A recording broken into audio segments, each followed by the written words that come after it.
Boa tarde, pessoal. Vocês que vieram para a apresentação, queria convidá-los a vir mais para frente, que a gente está com um público ainda reduzido, o pessoal vai chegando depois, mas eu acho que a gente consegue ter uma interação melhor. Bom, eu vim falar aqui hoje sobre do banco de dados ao Data Driven, a jornada dos dados. É um tema que tem interessado bastante, porque a gente vive uma explosão de dados, uma explosão contemporânea. Mas antes disso, eu gostaria rapidamente de apresentar a empresa que eu represento, que é a empresa BHS Cryptos, que faz parte do grupo BHS Axter, que é um grupo já com tradição em tecnologia em mais de 20 anos aqui no mercado local, mas atendendo empresas de todos os portes, não só em Minas Gerais, mas fora também. Quando a gente fala em termos de portfólio, né, a BHS, ela tem todas essas esferas para poder auxiliar vocês, inclusive vários profissionais são atraídos por essa diversidade que a BHS tem no mercado. E a Cryptos, que é uma empresa do grupo, tem um foco mais em ciência de dados. O nosso objetivo é contribuir com pessoas e empresas a entenderem melhor seus dados. Essa apresentação aqui tem o objetivo da gente discutir um pouco numa linha de tempo essa jornada, o que tem acontecido com os dados, mas com uma provocação bastante contemporânea, que é o conceito do Data Driven, né? Que conceito é esse? Como que eu saio de um banco de dados e chego nessa realidade do Data Driven? Então, a primeira provocação que eu faço para vocês é: alguém arriscaria dizer em que ano que a gente está aqui? Quem arrisca dizer? Deixa eu ver, quem dá mais? Olha, vou dar umas dicas, hein? A gente tem uma moça com um traje bem calça de boca, né? Boca larga. A gente tem um moço aqui com os computadores bem grandes, usando um óculos que está bem estiloso, né? Que está na moda de novo. E lá na ponta, nessa época, ainda era possível ter um garotinho com um cigarrinho de chocolate, né? Fingindo que estava fumando. Então, eu escolhi exatamente a gente começar por esse ano, aqui eu estou falando do ano de 1970, porque já que o nosso tema é falar de uma jornada do banco de dados até o Data Driven, a gente vai caminhar nesse fluxo e vocês vão perceber que a gente começa a ter uma coerência bastante interessante para entender esse movimento que a indústria de TI, especificamente em bancos de dados, tem feito. Aqui em 1970, nasce o primeiro conceito, que é o conceito do SGBDR. O que é isso? São os sistemas gerenciadores de bancos de dados. Então, a gente começa a montar na indústria uma estrutura de fazer uma modelagem para permitir que a gente seja mais eficiente em termos de bancos de dados. E aí nasce uma série de conceitos, como, por exemplo, o conceito de entidade. Puxa, Elbert, mas o que é esse conceito de entidade? Eu, por exemplo, se eu simulo uma loja de varejo, eu posso ter uma entidade produto, né? Eu cadastrei os meus produtos dentro do banco de dados, mas eu posso ter uma outra entidade também, que é vendas, porque eu quero mensurar cada venda que eu tenho feito desse produto. E aí existe dentro desse conceito também o que a gente chama de entidade forte e entidade fraca. Alguém arrisca dizer o que é entidade forte e entidade fraca? Sim ou não? Deixa eu ver as cabecinhas, mais ou menos.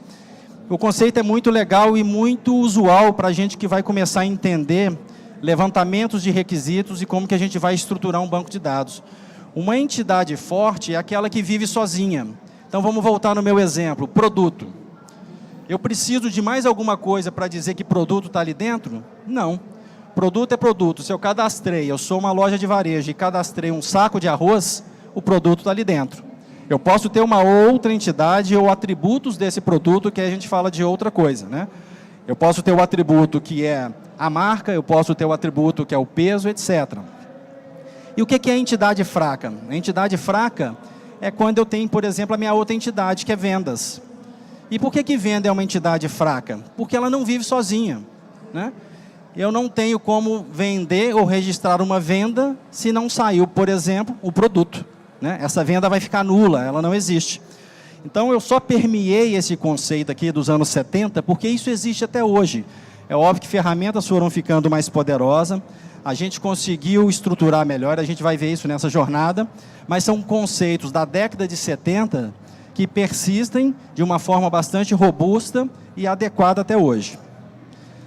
Aí eu navego para os anos 80. Não se assustem, essas fotos são... Eu sei que tem gente aqui que até chora, grita de horror, né? Tem uma moçada mais nova aqui, eu vou traduzir. Isso aqui é uma máquina de escrever, né? E ela era muito usual para a gente também fazer a nossa coleta de dados. A gente distribuía dados, né? Por mais que eu esteja aqui nos anos 80, mas aqui, inclusive, naquela época, se você quisesse se candidatar a um emprego, possivelmente iam te exigir um certificado de datilografia e você ia ter que provar quantos toques por minuto você dava. Coisa louca, né? Ali no meio eu tenho um telégrafo, ou seja, um telex. Eu trabalhei na década de 80 em banco. E quando eu comecei a minha carreira no banco, depois eu migrei para tecnologia e já estou há mais de 30 anos em tecnologia. Mas eu lembro que chegava clientes na agência e falavam o seguinte: eu quero passar uma ordem de pagamento da agência de Belo Horizonte para a agência de São Paulo. Bom, primeiro que ordem de pagamento já não é tão mais adequado para a gente, né? Era a antiga TED num modo bem robusto. Mas se ele tinha dinheiro e pagava, porque ele tinha velocidade, a gente mandava via telex. E lá na ponta um mimeógrafo, né? Mas por que eu estou trazendo essas imagens aqui? Porque quando a gente fala dos anos 80, e aqui eu vou tentar fazer sempre um paralelo entre a história da tecnologia com a evolução dos bancos de dados e o data-driven, que já já a gente vai entender que conceito é esse, ok? Mas nos anos 80 aqui, aliás, na verdade, final dos anos 70, entre 75 para 80, nasceram duas grandes empresas que transformaram a forma como a gente acessa a tecnologia. Que empresas foram essas? Sabe me dizer? Microsoft e Apple, né? A gente tem até filmes clássicos que mostram, ou seja, essa batalha que começou a acontecer. Mas a bem da verdade é que eles fizeram uma contribuição bem substancial, né? Eu acabei não me apresentando, né? Hoje eu sou sócio dessa empresa que cuida dessa estrutura, mas eu trabalhei 25 anos em duas multinacionais de tecnologia. Uma foi a Xerox, e aí eu vou trazer alguns casos aqui que também aconteciam nessa época. E os últimos 10 antes de me juntar à sociedade foi na própria Microsoft, né? E a missão da Microsoft era o quê? Ter um computador em cada mesa, em cada ambiente de trabalho. E ela ajudou, obviamente teve amor e ódio no meio do caminho, mas serviu para romper barreiras. No ano de 80, falando especificamente sobre a evolução dos bancos de dados, a gente cria um outro conceito que persiste até hoje e virou um padrão mundial. Que conceito é esse? O SQL. Mas aí eu estou falando do SQL enquanto uma linguagem estruturada de consulta, né? Hoje, inclusive, a gente fala num SQL ANSI, que é um padrão mundial, e os fabricantes, sejam proprietários ou de plataformas abertas, eles seguem esse padrão para permitir que nós, né, que temos escolhas e queremos, às vezes, estar numa plataforma X ou numa plataforma Y, a gente siga um mesmo fluxo de fazer as nossas queries, né? O interessante do SQL, e aqui um termo muito usado, que é o BI, que é o conceito do Business Intelligence, ele começa a nascer aqui. Porque a partir do SQL, já que eu tenho uma linguagem estruturada com comandos específicos, eu posso fazer o quê? Entregar demandas específicas para a minha organização. Mas eu tinha uma dependência altíssima da TI, né? E normalmente um gargalo, um backlog de demandas, e que não permitia ao usuário, por exemplo, da área financeira, do RH, tomar suas decisões na velocidade que era necessário. E aí nós vamos ver mais para frente como que isso mudou, e hoje a gente tem uma realidade toda diferente, né? Mas para aqueles que são aqui talvez mais técnicos, eu vou lá, faço um select, determino, né? Dou um grupo by, from, da onde que está vindo essa tabela que eu quero fazer, e consigo ter uma massa de dados que entregou alguma resposta para mim. Mas se naquela massa de dados eu preciso fazer uma segunda resposta, o que fez? Deu ruim, né? Tem que voltar para a TI e pedir uma nova query se eu não tenho a habilidade de fazê-la. Bom, nessa época também, né, e eu botei mais duas imagens ali, olha o tamanho desses computadores nessas mesas. Processamento era caro, né? Eu li recentemente um artigo da Computer World, onde ela mostrou que em 1960 e alguma coisa, o custo de armazenar 1 mega era $1 milhão. Uau! Né? Quanto é o custo de armazenar hoje 1 mega? 2 centavos de dólar.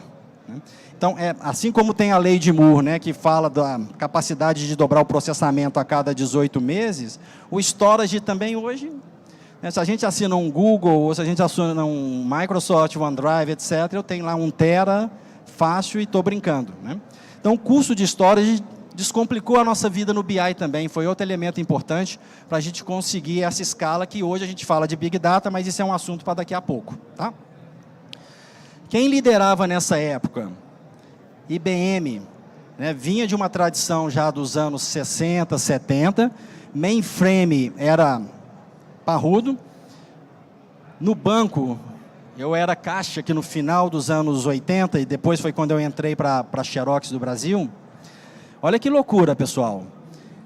A gente recebia, tinha os famosos data center, que não era data center, era centro de processamento de dados, né, para os mais velhinhos aqui. Um frio danado que a gente vivia ali dentro, mas as meninas até achavam que a gente era importante, né? Porque a gente botava um jalecão, entrava para aquela porta lá que ninguém mais podia entrar por causa de segurança do dado, e às vezes a gente estava entrando só para trocar fita, né, nas processadoras. Mas eu me lembro que a gente recebia um listão todo dia de manhã, com o saldo do cliente e com as movimentações. E ao longo do dia, quando chegava um cheque, por exemplo, para ser sacado na boca do caixa, a gente tinha que anotar isso na mão. E se eu esquecesse de anotar? Aí eu me lembro que era uma confusão danada, o caixa falava assim, me passa o listão 02, me passa o listão 45.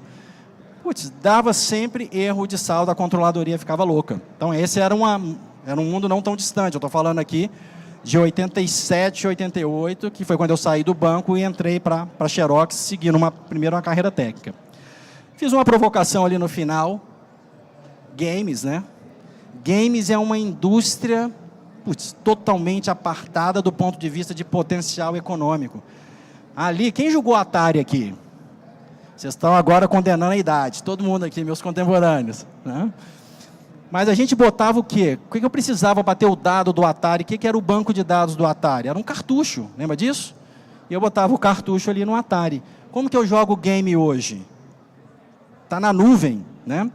E estou jogando com gente do mundo inteiro. Então, essa indústria também, e a gente vai falar também aqui, já explicar o porquê que isso aconteceu, criou uma nova possibilidade. Eu quis trazer games porque eu sei que a gente está num ambiente que movimenta bem esse interesse. Bom, vamos caminhar aqui. A gente vai, então, para os anos 90. Estou chegando nos anos 90. Aquele elemento no meio ali não é o que o Bolsonaro quer dar para a gente. Era um telefone da época, PT550. Você tinha um problema, na verdade, 2 problemas com o PT550. O primeiro, muito pesado, te dava dor na coluna. Você tinha que normalmente andar com aquelas pochetes tipo Beto Barbosa, né? Ficava muito elegante. Por quê? 2, 3 chamadas, a bateria descarregava e você tinha que sacar uma bateria e botar a outra. E outra, você pedia para ninguém não te ligar, porque se te ligasse era um custo tão alto que você passava vergonha. Então era melhor não ter.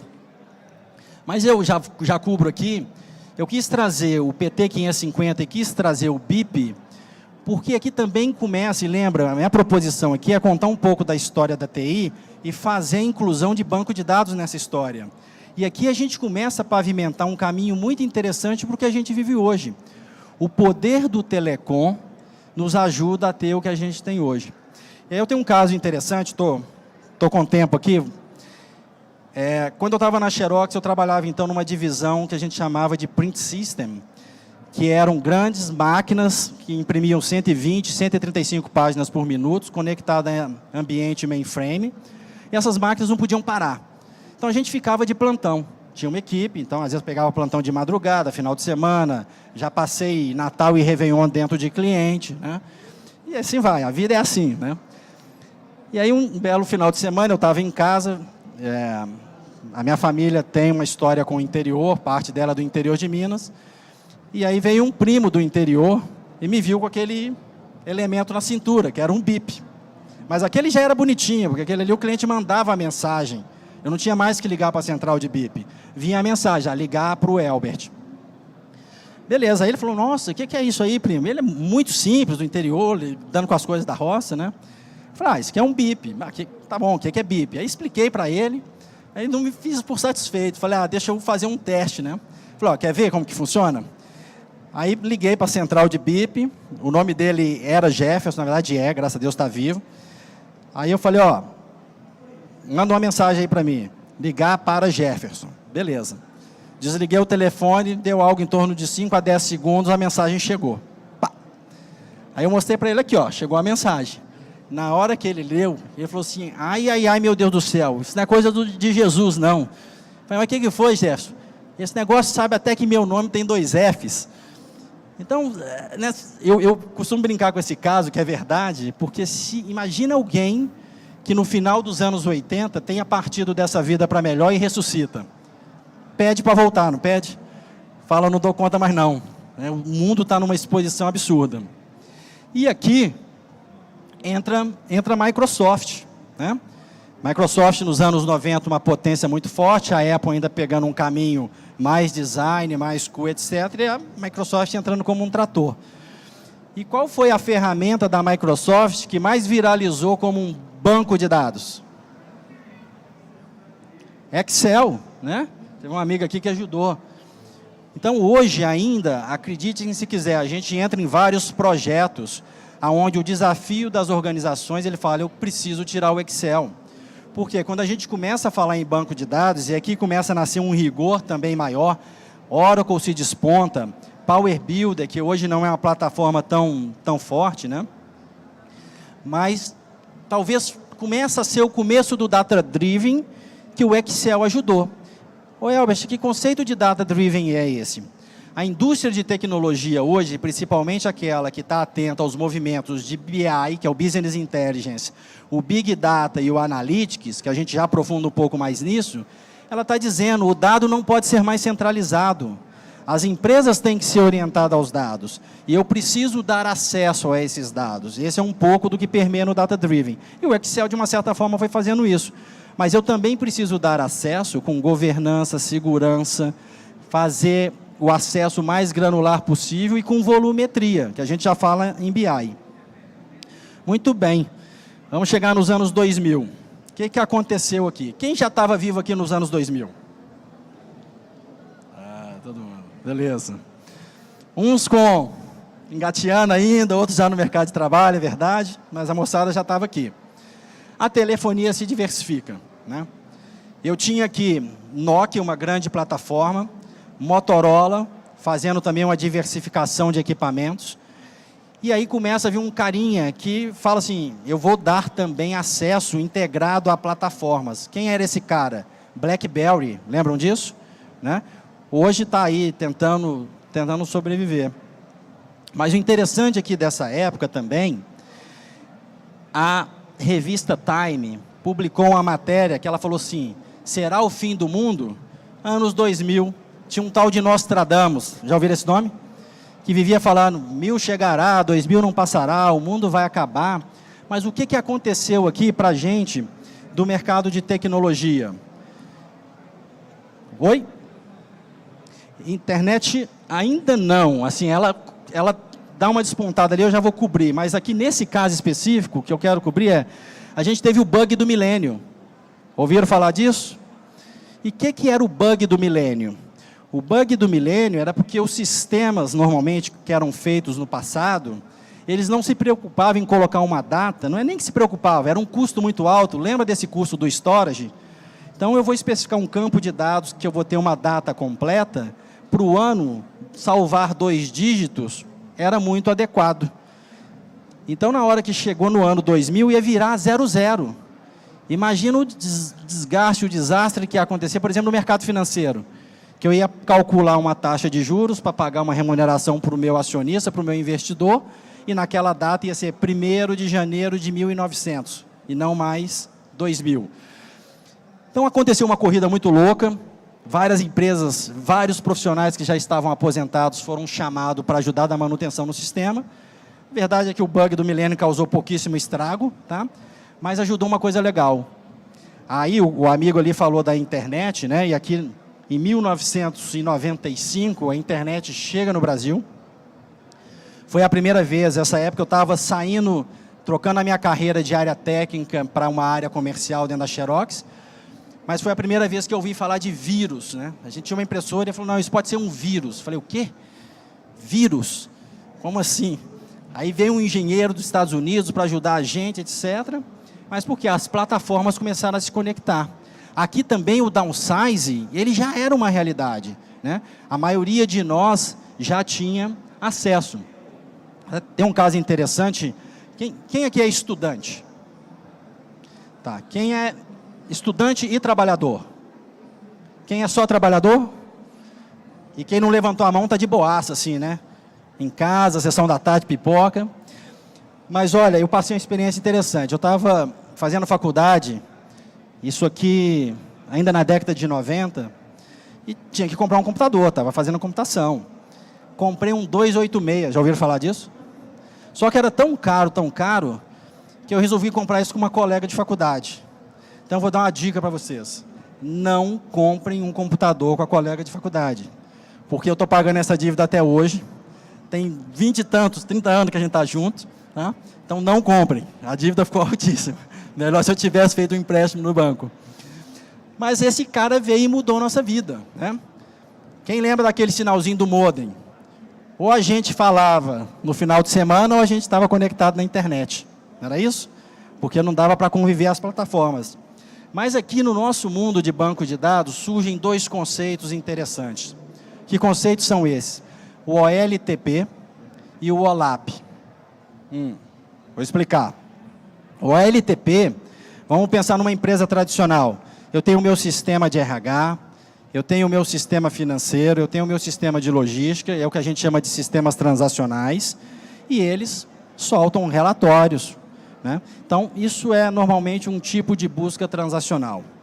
Só que a indústria começou a perceber o seguinte: deixa eu pegar uma drogaria Araújo, muito conhecida aqui. Eu preciso gerenciar minhas lojas, e eu não vendo só um produto, e eu não tenho só um vendedor. Então, como que eu crio uma estrutura onde eu possa ter a multidimensão sendo analisada? E o que é essa dimensão? São normalmente os campos descritivos que eu tenho num banco de dados. Em banco de dados, né, para quem é mais técnico aqui, a gente sabe que quando a gente está diagramando um banco de dados, a gente separa tabelas fato, que é onde normalmente eu coloco as minhas medidas e elas interagem. Essa tabela vai interagir com várias outras tabelas que eu chamo de dimensão. Então, por exemplo, eu posso ter uma tabela fato que tem vendas, que tem lucro, que tem desconto, que tem quantidade, e depois eu tenho uma tabela dimensão que é de cliente, porque eu quero saber qual é o cliente que eu estou dando desconto, qual é o cliente que eu estou vendendo, mas eu posso também ter uma tabela dimensão produto, para eu saber se aquele produto está saindo dentro ou fora da faixa de preço, etc. Então, a gente organiza normalmente isso, e só para pincelar um conceito mais técnico, dentro de uma formatação estrela. O que é essa formatação estrela? Eu boto a fato no meio e depois ela abastece todo mundo. Então, esse conceito, associado à multidimensão, criou-se o OLAP, né, que eu crio camadas multidimensionais, e aí eu posso, por exemplo, vamos pensar num cubo, que é uma expressão muito utilizada também nessa época, e ainda até hoje, mas não mais necessariamente eu preciso onerar a TI em ficar montando cubos. As ferramentas que tem, a gente vai falar sobre isso aqui, elas conseguem dar velocidade de análise sem eu ficar preocupando em investir horas e custo de formatação de bancos de dados, né? Então, esse mundo OLAP, eu tenho um cubo onde eu consigo ver a dimensão produto, a dimensão cliente, etc., pela loja e analisar vendas.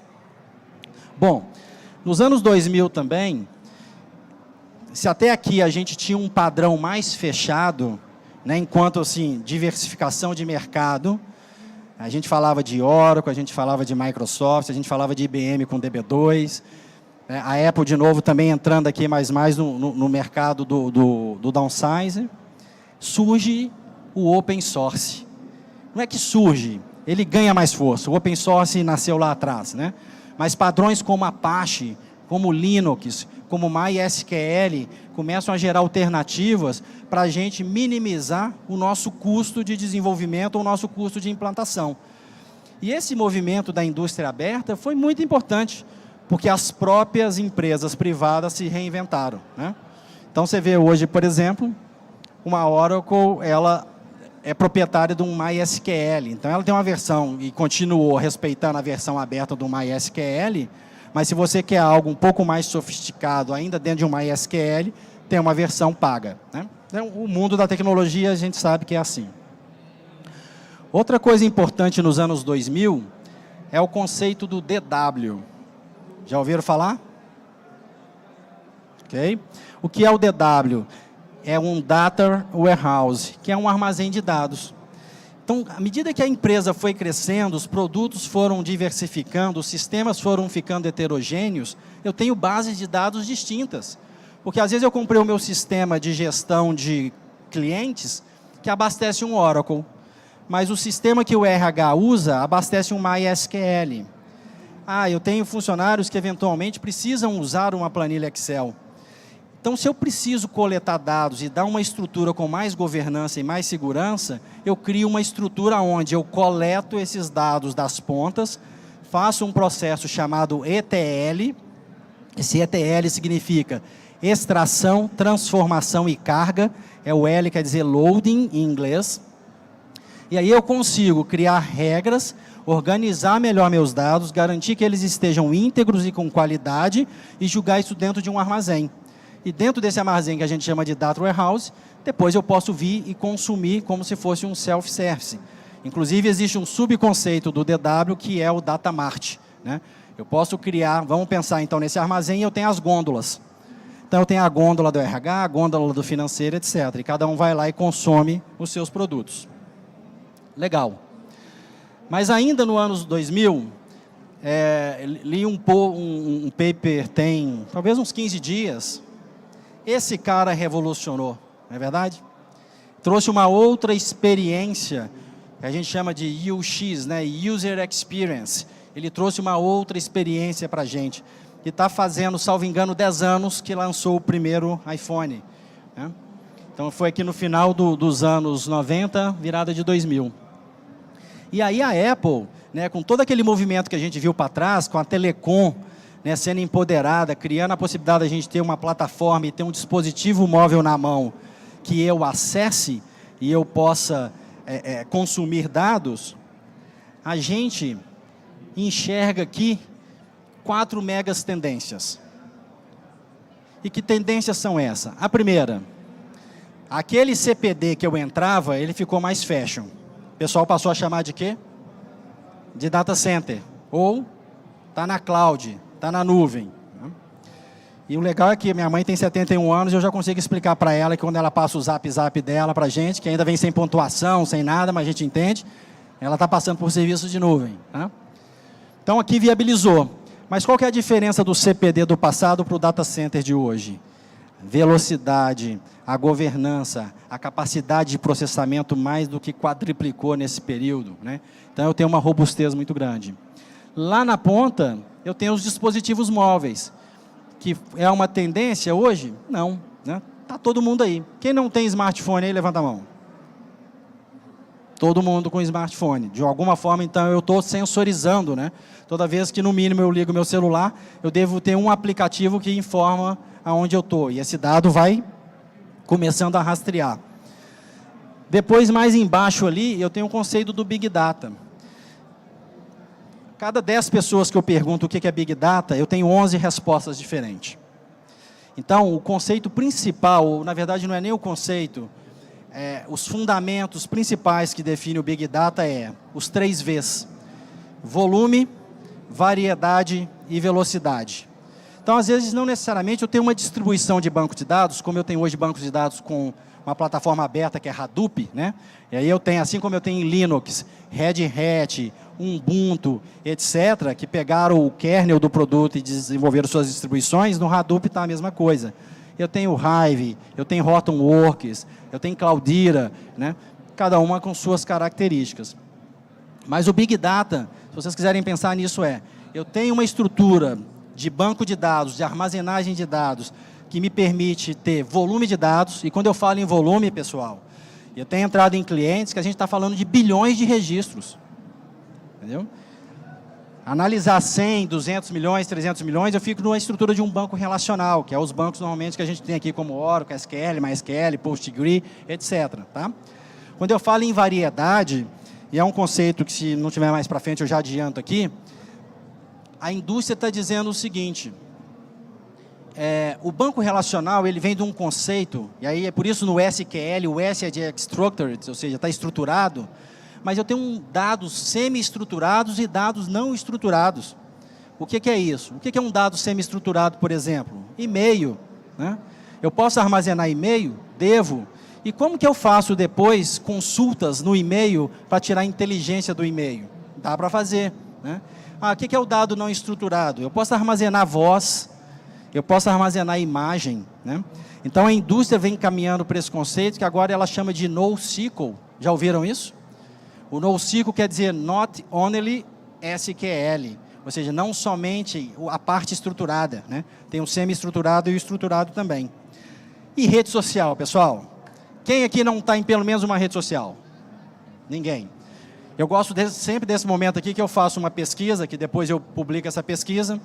Então, vou fazer 3 perguntas, não fiquem tímidos, respondam, por favor. Quem está no Facebook? Maioria, para não dizer 99%. Quem está no LinkedIn? Beleza. Instagram? Eita. Quem tem Tinder? Não precisam levantar a mão. Essa parte aí eu pulo, né? Somos amigos, né? Agora a gente já está mais íntimo, a gente já está mais solto. Aqui existe um conceito que é a junção dessas 4 plataformas, que a gente não fala mais em tendência e em realidade, criou a possibilidade da gente viver um mundo totalmente sensorizado. Não é tema da minha palestra aqui hoje, mas só para despertar a curiosidade de vocês, a gente ainda tem um terceiro elemento chamado IoT, né? Que é a internet das coisas. E a internet das coisas, ela traz um conceito em tecnologia que a gente chama de tecnologia ubíqua. Já ouviram falar? Essa tecnologia ubíqua, para aqueles que não estão muito familiarizados, quer dizer o seguinte: estarei exposto à tecnologia em qualquer lugar, em qualquer objeto, a qualquer hora. Quando eu trabalhava na Microsoft, tinham centros de pesquisa espalhados pelo mundo. Tem 3 anos que eu saí, mas de projetos que, por exemplo, colocavam uma caneca e essa caneca ia sensorizar se o líquido estava quente ou estava frio, né? Já tem aplicações que colocam um medicamento para um idoso, para uma terceira idade, dizendo ali se é a hora certa dele tomar o medicamento ou não. Se não for, vai ficar vermelho, se ficar legal, fica verde. Então, essa tecnologia ubíqua está aí. E o que essa tecnologia faz exposta a isso tudo junto com a IoT? Dados. Então, essa indústria de dados, para quem é da área ou tem interesse, é uma indústria extremamente promissora. Bom, e aí, nesse momento aqui, e a gente está caminhando para o final, o data-driven é mito ou realidade? Ele é realidade, mas não ainda totalmente aterrissada no contexto corporativo. Isso eu fico feliz, porque eu trabalho com isso, a gente vende soluções, a gente ajuda os clientes a entender melhor os dados. E o objetivo aqui é fazer com que pessoas que não são TI, que não querem aprender uma linguagem de programação, elas precisam acessar seus dados. Elas precisam manipular esses dados. Então, hoje existe uma série de tecnologias no mercado que vão te ajudar com esse conceito, né? A gente pega, por exemplo, uma Netflix. Quando eu sento na frente da Netflix e ela fala, olha, estou te recomendando isso aqui, o que aconteceu? A gente deixou o dado, né? Por outro lado, é um assunto que eu os recomendo a investigar, Lei Geral de Proteção dos Dados. Estão ouvindo falar sobre isso, sim ou não? Lei Geral de Proteção dos Dados, começou na Comunidade Europeia, e isso é bom de uma certa forma, né? Porque o nosso dado está exposto. Então, agora a gente vai ter direito de falar assim, não quero que esse dado fique aí, né? Arranque isso fora. Então, não só as empresas, de uma forma geral, têm que se adequar, isso está chegando mais forte no Brasil, como os fabricantes também.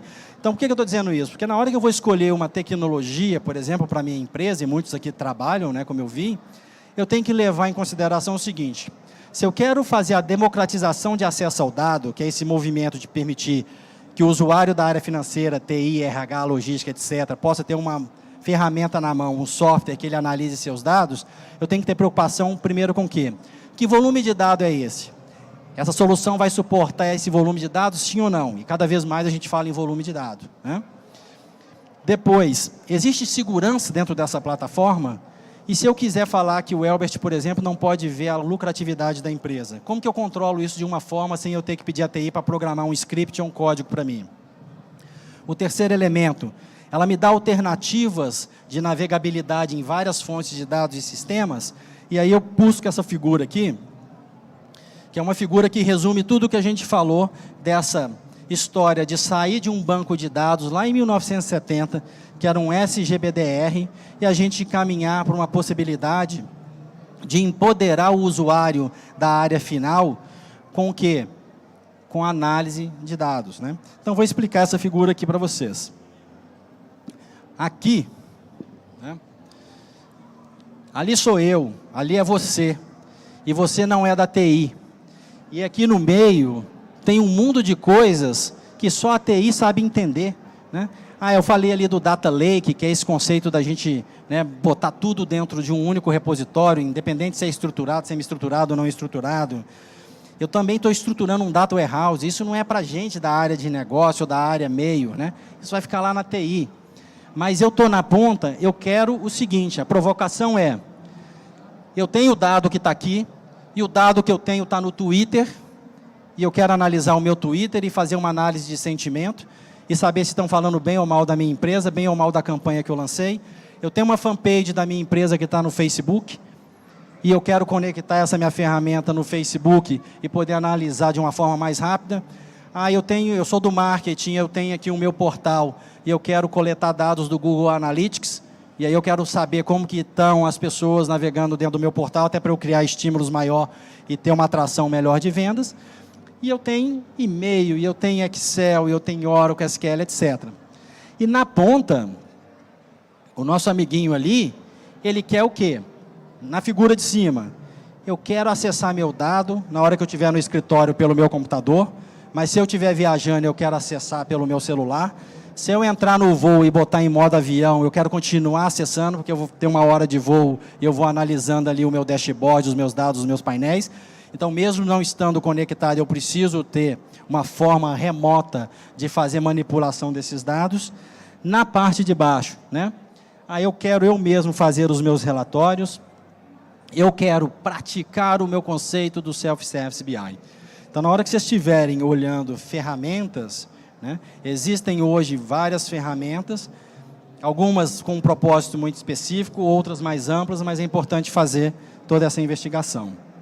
E aí, caminhando aqui para o final, a gente vê um resultado de um painel como esse, né? Eu analisei meus dados, eu publiquei ali dados geográficos, estrutura de produtos, tenho filtros lá na esquerda. O resultado final de um dashboard ou de um painel, a maioria das ferramentas chegam nesse resultado. Então, a dica que eu passo por experiência própria é que não interessa, que não é que não interessa, mas é menos relevante a gente se preocupar com o resultado final e se preocupar com a jornada de análise de dados. Porque isso aqui é uma consequência. Então, a pergunta é, eu me conectei a um banco de dados, qual foi a minha taxa de produtividade, a facilidade que eu tive, de novo, não sendo um usuário de TI, um especialista em TI, para conseguir dar respostas para a minha organização. A indústria cresce muito e várias das empresas que a gente hoje trabalha, né, presta serviço e fornece licenciamento de software, eles estão criando o conceito dos analistas de dados, o conceito do cientista de dados. Por quê? A gente diferencia em Business Intelligence, né, nessa disciplina de Big Data, Business Intelligence e Analytics, esse conceito. Uma coisa é BI, a outra coisa hoje é Analytics. Elbert, explica isso melhor. Como que isso diferencia? Da seguinte forma, o BI, via de regra, ele aconteceu. Eu estou aqui com a minha loja aqui na frente, alguém entrou, comprou, registrou, a compra foi registrada. Então, eu vou analisar um dado do passado, né? Porque ele aconteceu, mas é importante analisar esse dado, para eu ter uma aprendizagem com ele. Então, normalmente, as perguntas que eu faço no BI, elas conjugam o verbo no passado. Quanto eu vendi? Que clientes compraram? Para onde foi entregue o produto? Em que velocidade? Que modo de entrega? Etc. E a pergunta do Analytics? Já é uma pergunta mais sofisticada. Quantos clientes vão comprar de mim no próximo mês? Eu tenho um risco maior ou menor de inadimplência? Então, as perguntas preditivas, elas passam por uma modelagem normalmente estatística, ela passa por integração, que essa ferramenta que vocês vão escolher tem que permitir, que é, por exemplo, integração com Python. Quem está familiarizado? né? Python é uma plataforma, né, bastante robusta, uma linguagem que já é antiga, mas ganhou muita força nos últimos tempos. E aí eu posso aplicar modelos de machine learning, onde a minha base de dados vai aprender por si só e vai me dar insights, né? Eu posso integrar com R, que é mais usado por matemáticos e estatísticos, mas que tem modelos que, por exemplo, vão me mostrar uma correlação de produtos, que é aquela história máxima do marketing, né? A fralda puxa a cerveja. Será que é isso mesmo? Sim ou não? Então, a gente tem hoje projetos que a gente implementa com os clientes, que a gente ajuda a mostrar essa correlação. E diariamente ele consegue, esse é um cliente de varejo, ele consegue tomar decisão de reposicionamento ou promoção, porque ele está vendo que produto A mais puxa a venda do produto B, né?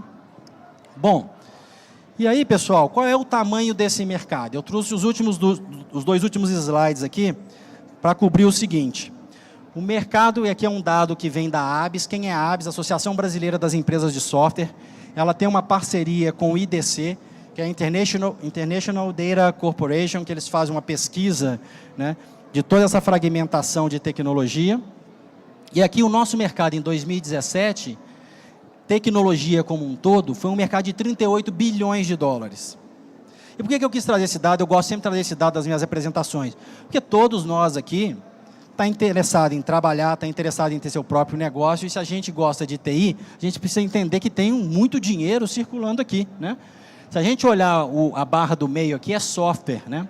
Em software, representou 21% desses 38 bilhões. E aí a região, a gente está numa região favorecida também. Se eu pego os top 5 estados aonde esse dinheiro aterrizou, está lá. Obviamente São Paulo, 40% desses 38 bilhões ficaram em São Paulo, mas Minas Gerais está com 7%. Né? A gente está falando ali de quase 40%, ou seja, em torno ali de 2,5, 2,8 bilhão está aterrizando aqui em Minas Gerais. E uma taxa de crescimento, a indústria de CRI sempre cresce mais, obviamente, do que o PIB. Né? Se eu falo que um PIB vai crescer 2%, fácil, uma indústria de CRI está crescendo 10%, 12%. Tá? Outro dado relevante, não vai dar para vocês lerem, né, pela resolução aqui, mas aqui agora eu falo só do BI. Tá?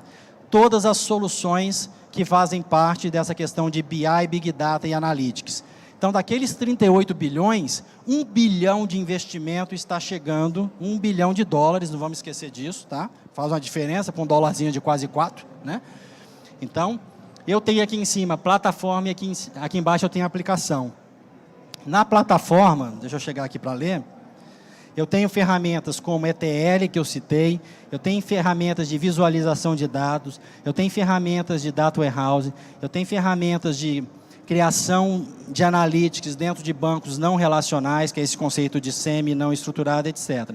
E na parte de baixo, a gente vai criando aplicações que, obviamente, por exemplo, eu estou ali com uma ferramenta de CRM. Né? Ferramenta de CRM, ela serve no final do dia para contar uma história normalmente do quê? De serviços que eu tenho, de relacionamento com o cliente, que eu vou criando um histórico e depois eu posso tomar ações de marketing. Bom, meu tempo está no finalzinho. Eu espero minimamente ter agregado algum valor para o conhecimento de vocês. Meu e-mail está aqui, vou deixar ele um pouquinho na tela. Se vocês tiverem interesse, curiosidade, sugestões, críticas, eu estou sempre por aí fazendo uma ou outra palestra. E o feedback para mim é super importante, porque eu vou sempre incrementando uma ou outra coisa que vai atendendo mais ao público. Mas era isso. Muito obrigado aí pelo tempo de vocês.